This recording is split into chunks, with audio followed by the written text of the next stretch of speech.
let me give you a quick overview of networking. I'll just cover the essentials in networking that we need for helping us to understand how the client-server communication works in AngularJS. Now, this is not a comprehensive introduction to networking. Computer networking and client-server communication is a whole field in itself, and that would require an entire course. Not just an entire course, an entire specialization for that purpose. So, in 10 minutes, I'm giving you an overview that will give you enough concepts to be able to understand how networking works in the context of AngularJS. For those of you who already have a background, this may be a quick refresher. For those of you who don't know much about networking, this would give you just the bare bone essentials to get you to understand what we are doing in the rest of this module. As you might have already realized, web applications are not standalone. They need a server in the backend to be able to communicate with. So far, what we have designed is delivery of static information from the backend in the form of the resources that we use to construct our web page. Now we will look at having dynamic information being delivered from the server side, like pulling in data from a server in order to construct and render web applications. Many of the web applications have what we call these days as a cloud backend. Simply put, the cloud is a general term that has been used to represent many different things. In this context, what we mean is that the cloud hosts the backend server with which we will be communicating in order to retrieve data or post changes to the data to the backend. The server in turn will be persisting the data in a backend database of some sort. Now we will explore the server-side part in a separate course. So in this case, let's just basically understand the fact that you need to communicate with a server. Now, how do you go about communicating with a server from your web application running in a browser? To help us do that, we need some protocols. HTTP is a protocol that enables you to do client-server communication. I will briefly review HTTP in a bit more detail in the next few slides. In the next lesson, we will come to understand more about the REST API, Representational State Transfer API. When you go into the networking field, you're pretty soon bombarded with a lot of 3-letter and 4-letter acronyms. It gets hairy pretty soon. So keep a watch for these 3 and 4-letter acronyms that come about. You don't need to understand every one of them, but we will understand some of them as we go along to help us to understand how client-server communication works. Let me throw a few of these acronyms in front of you that you will encounter as we go along throughout the rest of this module. So we might hear people talking about HTTP, the Hypertext Transfer Protocol. We hear people talking about URL, the Uniform Resource Locator. We'll talk about JSON, the JavaScript Object Notation, which is a format that we use for communicating between the client and the server. Then we'll hear people talking about XML, the extended markup language, which we will also briefly encounter, but we won't be using XML much in this course.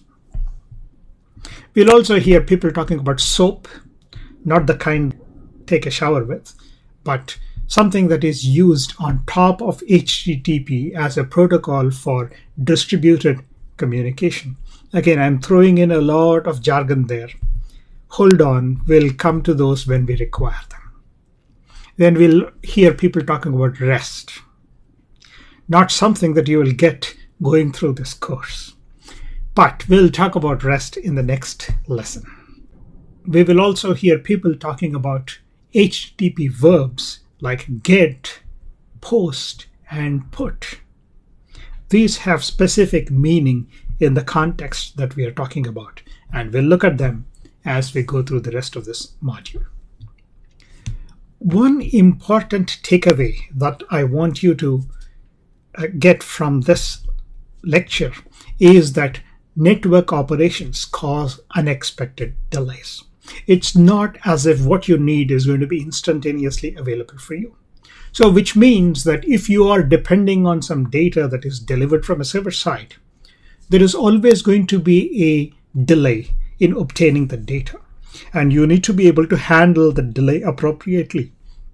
Somehow keep the user informed about the fact that something is in progress. Maybe they may need to wait for the data to come in before they are able to see the information in the web application.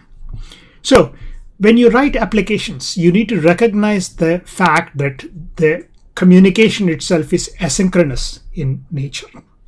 So we need to handle that as we write our applications. And we will see what kind of facilities Angular provides for us to be able to handle this asynchronous nature. Let's come to our first four-letter acronym, HTTP, or the Hypertext Transfer Protocol. Now, if you are familiar with the way the World Wide Web works, HTTP is thrown in here and there. Anytime you to type in a web address into your browser's address bar, you would notice that you always prepend it with HTTP:. You are specifying the protocol that is used for communicating between your browser and the server. Now, HTTP is a client-server communication protocol. What HTTP allows you to do is retrieve linked text documents from a server. So when you click on a link, you are invoking HTTP protocol to communicate with the server and then download information from the server. You may also use HTTP to upload information to a server. Say, for example, you fill out a form and then submit it. That needs to be sent to the server side for the information to be logged on the server side. So HTTP as a protocol provides various verbs that enable actions to take place. You would hear about head, get, post, put, delete. And you would also hear about other things like trace, options, connect, and so on. As we go through, we will encounter these and see how we make use of them and with specific purpose and meaning in the rest of this module and the remaining courses, because client-server communication will become the de facto requirement for the rest of the courses in the specialization. Now, talking about HTTP, let me briefly talk about the get verb. Suppose you want a browser to be able to go to a web server and then get hold of a resource that the web server provides. Maybe it is an HTML page, maybe it is an image that you include in your page. Every one of those requires you to send a GET request to the server. So a browser or the client side sends a request to the server. And when it sends a request, it informs the server saying, I want you to do this on my behalf. So that's where the get, post, put, and delete start taking a meaning. In this case, when we say get, you are requesting for a particular resource to be delivered. In this example, we are saying get index.html and from a particular host. So when we send in the request, the web server is going to respond with a response message.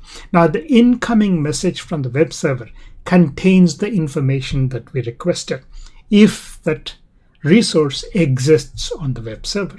So if everything is okay, the server will reply with a HTTP response message that may contain a code in the form 200 OK, and which means that your request was properly serviced and the reply coming in contains the information that you just requested.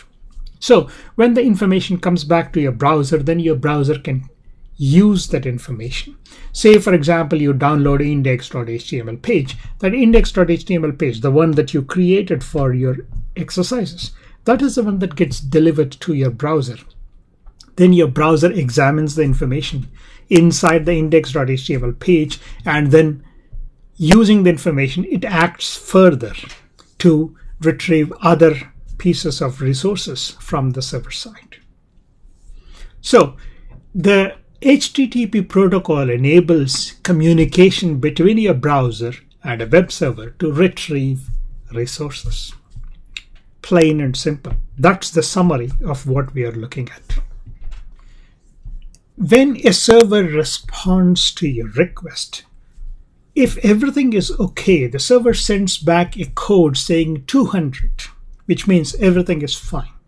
But sometimes when you request for a resource from a server, the server may not contain that resource. Or you may be requesting for a non-existent resource. Maybe you are asking the server to create something on the server side.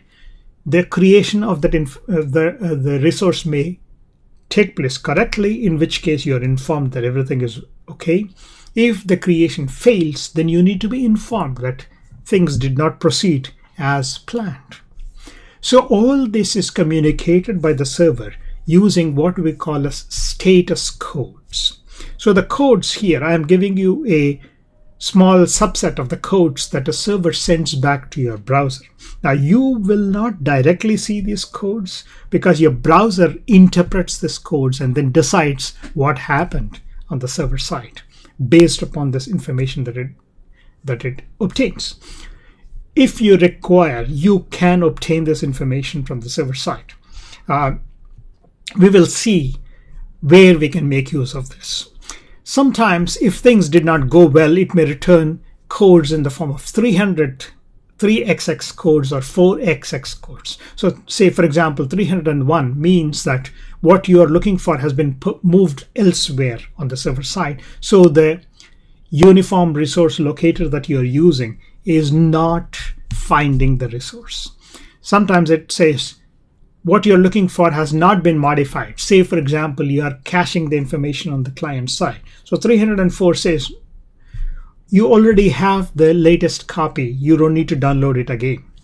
Now, these are optimizations that your browser uses to minimize the amount of data that it downloads from the server side. Now, 400 codes are usually implying that something did not take place correctly. 400 means bad request. 401 means that you're not authorized to do this operation on the server side. 403 means that everybody is forbidden from doing something like this. 404, which is something that you often encounter, means that what you're looking for does not exist on the server. Together with the status code, there may be a status message that might elaborate further on the status code that is being returned. So sometimes when you're downloading data from a server side, of course you download HTML and the images, maybe video and other resources. Sometimes you may be just communicating with the server and downloading some data, which you then use on the client side to render this data in the form of a page on the client side. Now, we have seen single page applications earlier, and then there I mentioned the fact that after the initial downloads, all subsequent downloads may be simply just data that you completely render on the client side. This data is usually encoded in one of two formats: extensible markup language, XML, or JavaScript object notation, JSON. Now, since you are implementing much of the client-side code in JavaScript, people find that it is a lot more advantageous to exchange data in the JSON format, the JavaScript object notation format, because JavaScript enables you to automatically convert this data and map them into JavaScript objects on the client side so that you can make use of it in your code a lot more easily. If you download data in the form of XML, then you need to parse the data and then convert the data explicitly. JSON is a lot more easier to handle when you're using JavaScript on the client side. Let's briefly look at what JSON looks like. JavaScript object notation is, as I mentioned, a lightweight data interchange format. And this is language independent. You can use JSON as a format for exchanging data between any client and any server. Even if on the client side you are not using JavaScript but you're using some other language, you may still be able to use the JSON format. Say, for example, you're implementing a native mobile application in Android. You would be using the Java language rather than the JavaScript for implementing the client side. In that case also, JSON as a format for data exchange works perfectly well. Fortunately, JSON is what we call as a self-describing format. And it is very easy to understand, even human readable. Even you and I would be able to read the JSON data and then sort of understand what it is trying to imply. Let's look at an example. As I said, in JSON, the data is structured in a format that is easy to understand. JSON data is a collection of what we call as name-value pairs.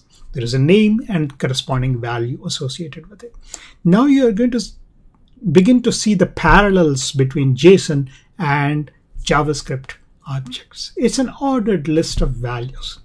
Let's look at an example of JSON format, which is shown on the right side. You see that this JSON format is showing a JSON object with the name promotions. This promotions object on the left side is the name, on the right side is the value. The value on the right side is an object type. You can see that this looks like a JavaScript object array. And inside there we have objects. Each object, the object itself has a property and a value associated with it. So you have a name value pair there. You have an ID and the value, you have a name and the corresponding value, and so on.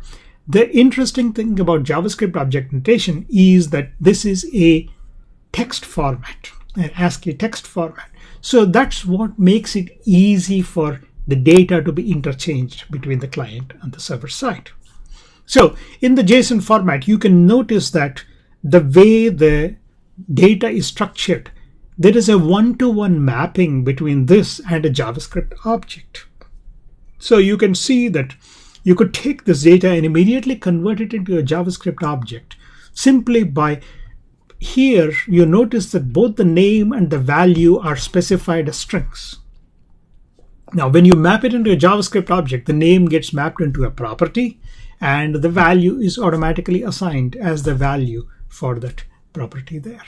So the close parallel between the way JavaScript represents objects and the way JSON represents the data is what makes it very easy for us to work with JSON data when you're using JavaScript as the language of choice. So with that quick introduction to networking, let's move on to examine how you would exchange data between a client and the server in Angular.